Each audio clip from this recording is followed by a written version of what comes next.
How's it going, guys? Travis here from Tackle Bros. Today I want to talk to you about one of my favorite finesse techniques for catching absolute giants, and that's smallmouth and largemouth. Today we're going to talk about the Spybait or Spinbait from Duo Realis. Specifically Duo Realis today because I think they have enough baits just in the Spybait category to focus solely on them. First, let's break down some of the sizes and maybe what they're intentionally used for. Actually, we're going to start with talking about what is Spybait. This is going to be a do-nothing bait. It's going to have a prop on the rear and a prop on the front. These are just going to be moving a little bit, creating a bit of turbulence, and you're going to cast and wind this in, and it's going to have like a slight little wobble to it. Something like that. It's going to have a nice little flash. Other than that, not a whole lot. They're silent. They don't make any noise. You don't have to work them at all. You're not imparting any movement to it. It's just simple cast and wind. They obviously have preferred cadences and whatnot, but you start to figure it out. If you're going a bit too fast, it's going to roll. If you're going a bit too slow, you're not going to get those blades working. We're going to do this a little bit out of order because I'm going to spend a little bit of extra time on the 80. I think that's really the key size. So next up is going to be the Alpha 72 and the Alpha 62. The Alpha 72 is going to be, 72 millimeters, so just shy of 3 inches. It's going to be 15 grams, just a little bit heavier than half ounce. And then you're going to have the Alpha 62, which is going to be 2.5 inches, and it is going to be 3/8 ounce. These two are specifically designed, again, for bait casting, but they're designed for making extra long cast and then also for fisheries that have a lot of shad in them, or, that taller profile of bait fish. If you have shad, bluegill, sunfish, anything like that, this is going to be a good one for that. Also, if you just need to cast like a crazy distance, these ones have the weight and that profile that's really going to allow them to go very far. Moving on from there, I'm going to talk about the size 60. This little guy is really cool. It's a 60 size, so this is again going to be around that 2.5 inch or just a little shy of that. And then this one's going to be just shy of 7 grams as well. The cool thing about this one is it has that feathered treble. It's going to allow the bait to have a little bit of a different action. It's also going to be amazing for shallow water because it's on the lighter side. I like throwing this one specifically in, 6 feet or less.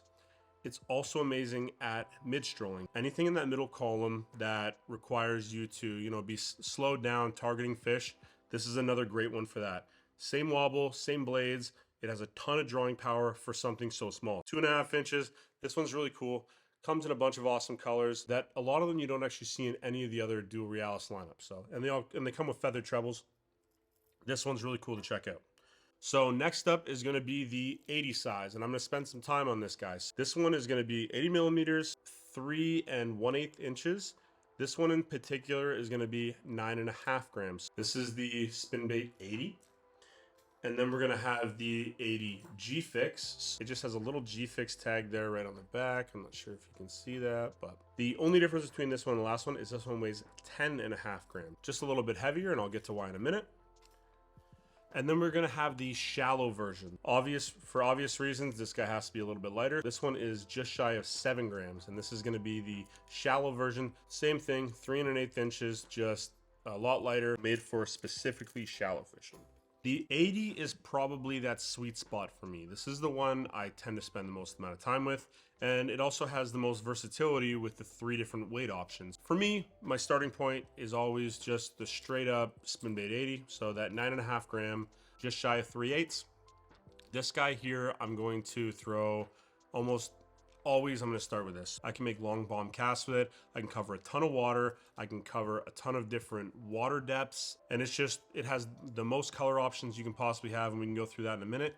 But this one for me is very special at having amazing drawing power. Up here with me, I have this matches a lot of the bait fish that I have. Not this specific color on certain lakes, just this profile. It matches up well with the bait fish style. The other benefit to this is being able to switch on the fly to something a little bit heavier when I have to move out a little bit deeper. You'd be surprised at the depth difference that 1 gram can make. I'll generally stop fishing the regular one at around 14 to 16 feet, and then I go to this guy all the way up to 35 feet. I fish these deep sometimes.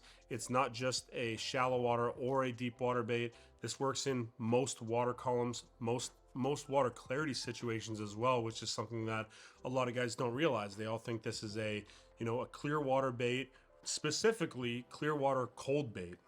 And it's not. This is something I use year round. The second the water hits about 50 degrees for me, the fish are, you know, fast enough to start chasing.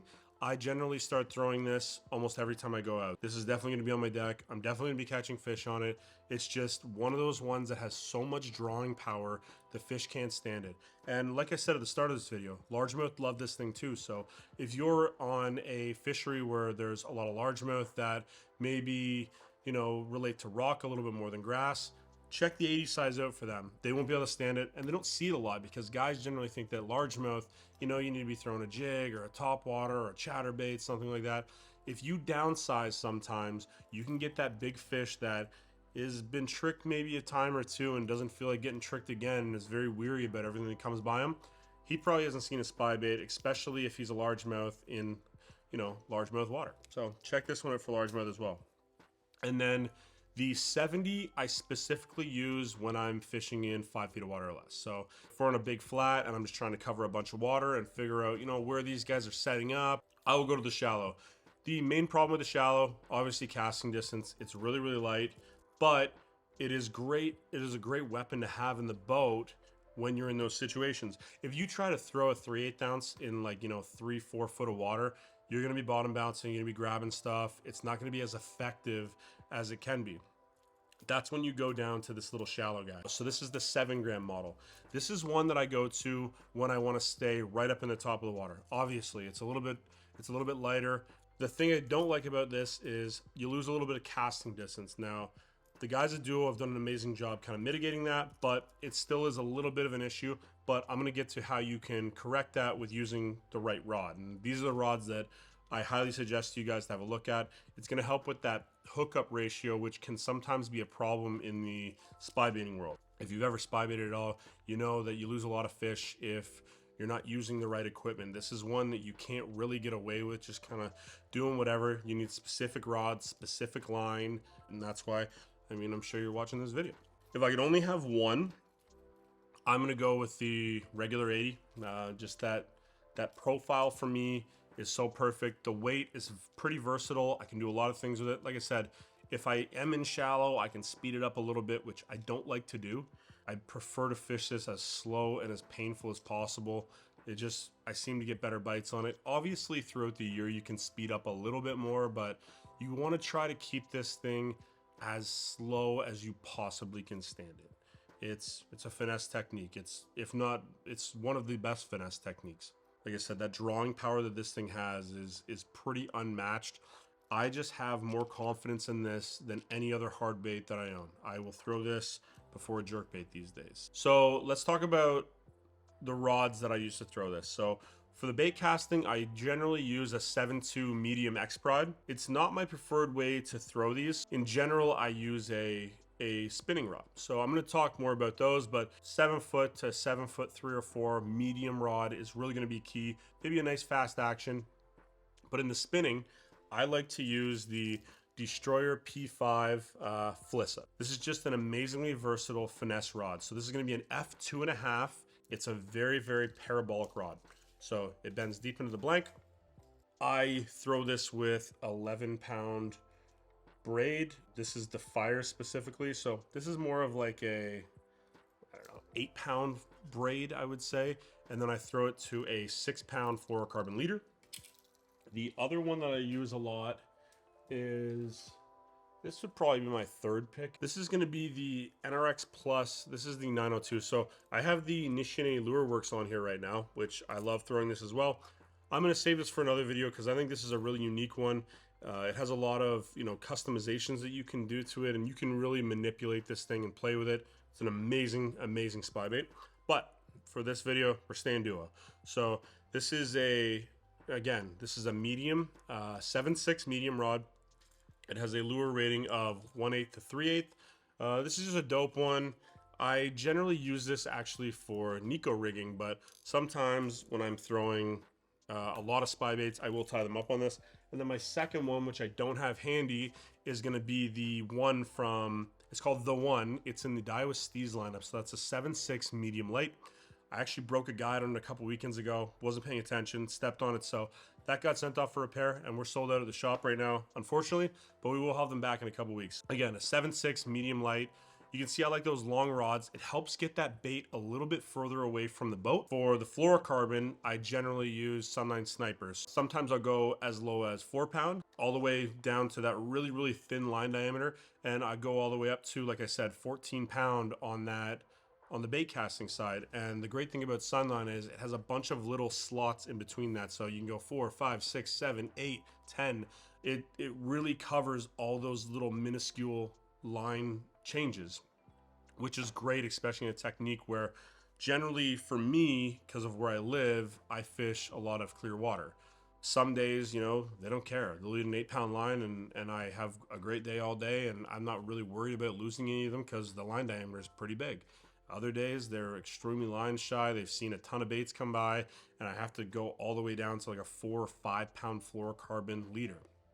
The other thing with the leader is to help with that little bit of stretch and have them a little bit of give. I tend to run an extremely long leader. So I'll run it from that last guide all the way up the rod and then all the way back down it again, just so I don't have to reel it into the spool. But I want to have a little bit of stretch in the fluorocarbon just to help me with that impact, and I don't pull hooks, because again, these are very small hooks. You know, some of them go up to a size number 10. In general, it's going to be a size 6, 7.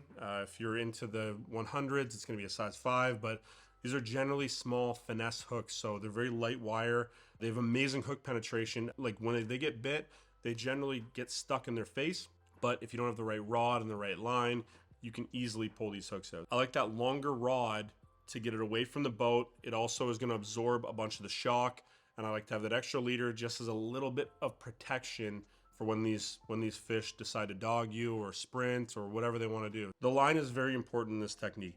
Let's get to my favorite colors. So keep in mind, where I live, I do have mostly clean water.